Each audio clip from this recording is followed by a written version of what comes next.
उस रात की ट्रेन। ये घटना 2021 की है। मैं दिल्ली से प्रयागराज जाने वाली नाइट ट्रेन में सफर कर रहा था। मेरी सीट S6 में ऊपरी बर्थ थी। रात के लगभग 12 बजे, जब ज्यादातर लोग सो चुके थे, ट्रेन अचानक एक छोटे से स्टेशन पर रुकी। स्टेशन का नाम मैं आज तक याद नहीं रख पाया, क्योंकि वहां न कोई बोर्ड था न कोई रोशनी। तभी एक आदमी मेरे सामने वाली लोअर बर्थ पर आकर बैठ गया। उम्र करीब 35 से 40 साल, साफ कपड़े, हाथ में एक छोटा बैग। उसने मुझसे पूछा, भाई साहब, ये ट्रेन प्रयागराज ही जाएगी ना? मैंने कहा, हाँ जाएगी। वो चुप हो गया। कुछ देर बाद उसने फिर पूछा, अभी कौन सा स्टेशन आया था? मैंने कहा, पता नहीं, मैं भी पहली बार इस रूट पर हूं। उसके चेहरे पर एक अजीब सी बेचैनी आ गई। फिर उसने कहा, ठीक है, अगर अगला स्टेशन आए तो मुझे जगा देना। इतना कहकर वो लेट गया। लेकिन नींद मुझे नहीं आई। करीब 1:15 बजे मैंने देखा, वो आदमी नींद में नहीं था। वो बैठा था, खिड़की से बाहर अंधेरे को देख रहा था। मैंने पूछा, नींद नहीं आ रही? उसने बिना मेरी तरफ देखे कहा, मुझे यहां से उतरना था। मैंने कहा, यहां तो कोई स्टेशन नहीं रुका। वो धीरे से बोला, रुका था, पर किसी ने बताया नहीं। उसकी आवाज में शिकायत नहीं थी, बस थकान थी। कुछ देर बाद ट्रेन फिर एक स्टेशन पर रुकी। इस बार रोशनी थी, लोग थे। वो आदमी उठा, बैग उठाया और उतरने लगा।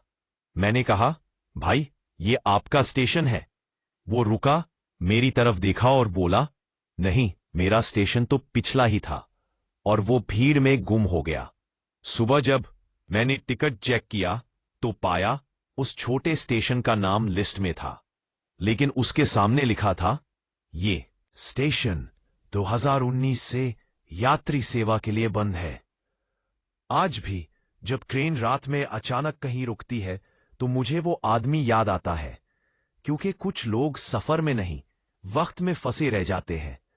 अगले दिन मैं प्रयागराज पहुंच गया, पर दिमाग अब भी उसी रात में अटका था। उस आदमी की बातें बार बार याद आ रही थीं। मेरा स्टेशन तो पिछला ही था। मैंने सोचा, शायद थकान की वजह से दिमाग खेल कर गया हो। लेकिन शाम को जब मैंने ट्रेन की डिटेल्स ऑनलाइन देखी तो एक चीज ने मुझे बेचैन कर दिया। जिस स्टेशन पर ट्रेन रात में बिना बोर्ड के रुकी थी, वहां उसी तारीख को एक व्यक्ति के ट्रेन से गिरने की सूचना दर्ज थी। नाम पढ़कर मेरे हाथ ठंडे पड़ गए। जो उस आदमी ने बोला था, देखने माती। टिकट पर लिखा था, उम्र 38 साल, स्थान अस्थायी रूप से बंद स्टेशन के पास ट्रैक। रिपोर्ट में लिखा था, संभावित कारण नींद या भ्रम की स्थिति में गलत जगह उतरने की कोशिश। उस रात मुझे नींद नहीं आई।